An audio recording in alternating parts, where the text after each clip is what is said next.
কি গো গিন্নি, কোথায় গেলে গো? আরে তুমি এখানে বসে আছো, আর আমি সারা বাড়ি খুঁজছি তোমাকে। আমার ভাই আর ভাইয়ের বউ, আমার ভাইঝি সব এলো বলে। তাদের ঘরগুলো কি গোছানো হয়েছে, নাকি এখানে বসে বসেই কাটাবে বলো দিগিনি? সারা বাড়ি ঘুরে ঘুরে তোমাকে আমি এখানে পেলাম। আরে কোনো চিন্তা করতে হবে না, সব ব্যবস্থা হয়ে গেছে।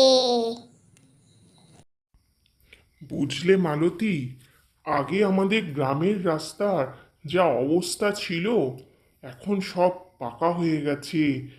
খুব সুন্দর ব্যবস্থা হয়েছে। এই যে বাড়িতে চলে এসেছি, চলো। কেমন আছো বৌদি? অনেক দিন পর এলাম গ্রামের বাড়িতে, এত ভালো লাগছে। রাস্তাগুলো সব পাল্টে গেছে, আগের মতো কাদা আর নেই, রাস্তাতে জলও জমে নেই। খুব স্মুথ চলে এলাম বৌদি গ্রামের বাড়িতে। আর মালতী তো গ্রাম দেখেনি, ওর দেখতে খুব ভালো লাগছে। ও তো কলকাতায় বড় হয়েছে, কলকাতার মানুষ, ও গ্রাম দেখবে বলে ছটপট করছিল। এ নাও কুসুমকে তুমি ধরো। হ্যাঁ গো ঠাকুরপো, ওকে তুমি দাও। আমি ওকে দুধ টুধ খাইয়ে ঘুম পাড়িয়ে দিয়ে আসছি। একেই ওর চোখটা আমি দেখে বুঝতেই পারছি ওর ঘুম পেয়ে গেছে। তোমাকে আর ওর বিষয়ে চিন্তা করতে হবে না। তোমরা বরং হাত মুখ ধো, আমি চা বসাই। দেখো না, কাজের মেয়েটা আমার দুদিন আসেনি এই বৃষ্টিতে। দেখি, আজকে খবর পাঠিয়েছি আসবে বলে। তোমরা হাত মুখ ধুয়ে এসো। দাদা, অনেকদিন পর গ্রামে এসে খুব ভালো লাগছে গো দাদা। আর তোমার কাছে আসতে তো আমার সব সময় ভালো লাগে, কিন্তু কাজের চাপে তো আর সব সময় আসতে পারি নে। তবে আজকে না, খুব ছোটবেলার কথা মনে পড়ে যাচ্ছে। সেই মনে আছে দাদা, আমরা বৃষ্টির দিনে চপ মুড়ি খেতাম। আজকেও খুব খেতে ইচ্ছা করছে। কি বলো দাদা, আজ যদি চপ মুড়ি খাওয়া হয় কেমন হবে? মা আম তেল দিয়ে মেখে দিত, মনে আছে দাদা? ওহো, এই ব্যাপার। তো চপ মুড়ি খেতে ইচ্ছা করছে, তো দুজনে মিলে চপ নিয়ে আসি। তোর বৌদি ব্যবস্থা করুক, এখানে মালতী আর তোর বৌদি মিলে পেঁয়াজ লঙ্কা কুটুক, আর তুই আমি গিয়ে পাশের দোকান থেকে চপ নিয়ে আসি। তুই জানিস না, পটলাদা এখন নতুন চপ মুড়ির দোকান করেছে, আর খুব ভালো পটলার চপ।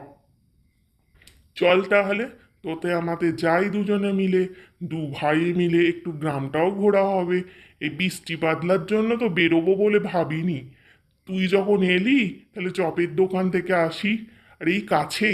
আমি যে এত কিছু রান্না করলাম ঠাকুরপো, সেগুলোর কি হবে? আমি সব কিছু রান্না করে রেখে দিয়েছি। চিংড়ি মাছের মালাইকারি, কাতলা মাছের কালিয়া, তারপরে মুগের ডাল মাছের মাথা দিয়ে। এগুলো কে খাবে? এই সন্ধেবেলা যদি চপ মুড়ি নিয়ে বসো, তাহলে রাতের খাবার তো সব পড়েই থাকবে। যাক না দিদিভাই, তোমার ভাই আর দাদা মিলে দুজনে একটু চপ আনতে।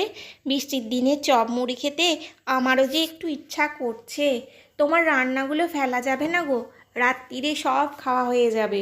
একটু রাত্রির করে খাবো, তখন খিদেটা অনেক বেশি হয়ে যাবে। আর সবাই মিলে তুমি যা রান্না করেছো সব খেয়ে নেব। বিমলের মুখে তোমার রান্নার প্রশংসা খুব শুনেছি গো দিদিভাই। আমার তো সৌভাগ্য হয়নি, তুমি চিন্তা করো না। আর তারপরে আমরা তো দুদিনের ছুটি নিয়ে এসেছি, যা বাঁচবে তা কালকেও পর্যন্ত হয়ে যাবে। দাদা, তুমি চপের দোকান করেছো? তোমার দোকানের পাশ দিয়ে যাওয়ার সময় তোমাদের চপের গন্ধ আমি পেয়েছি নাকি, তখনই মনে হচ্ছিল কিনবো। একটু বৃষ্টিটা ধরন করলো বলে বেরোতে পারলাম। কেমন আছো গো? গ্রামের সবাই কেমন আছে? তোমার মা মানে জেঠিমা, জেঠু, কেমন আছে সবাই? বাবা, গ্রামের সবাইকে দেখে আমার যা ভালো লাগছে না, অনেকদিন এসে। আর চপের সাইজটাও তো ভালো করেছো।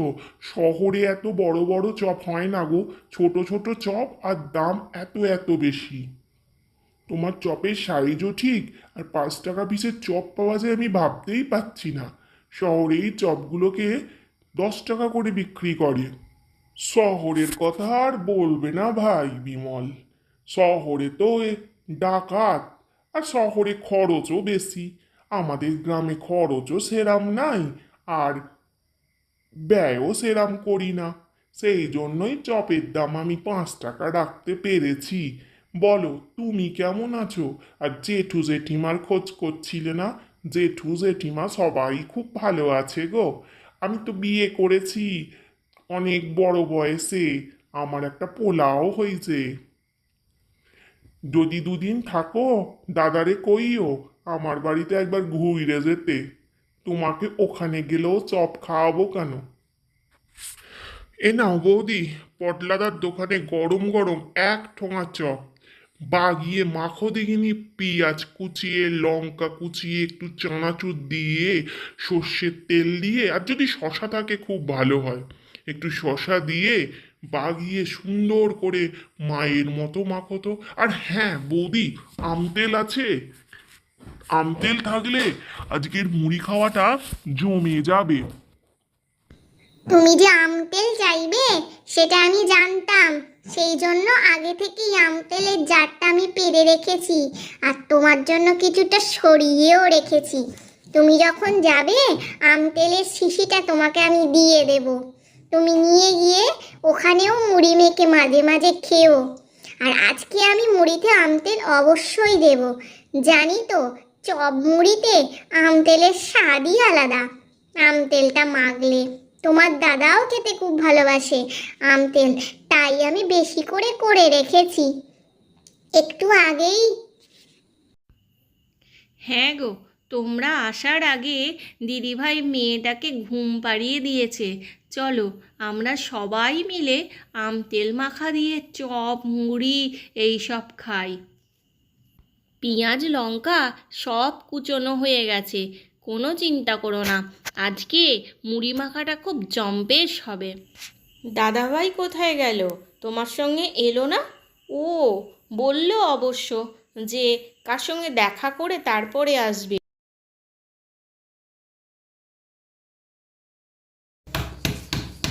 বৌদি, ও বৌদি, বৌদি, ও বৌদি, শুনতে পাচ্ছ না? কখন থেকে ডাকছি, বৃষ্টিতে ভিজে গেলাম। জানো বৌদি, আমাদের বাড়ি ঘর ধরে সব জল উঠে গেছে গা। এ বছরে বৃষ্টির শেষ নেই, আমাদের জমিগুলোতেও জল উঠে গেছে।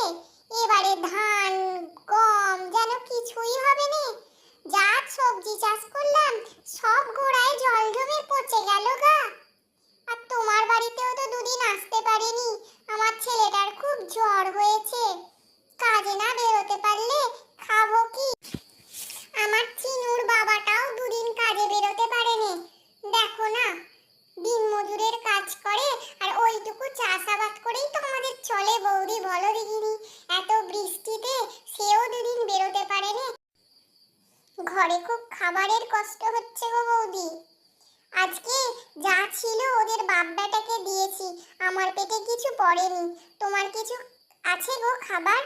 খুব খিদে পেয়েছে আমার, একটু কি কিছু দিতে পারবে?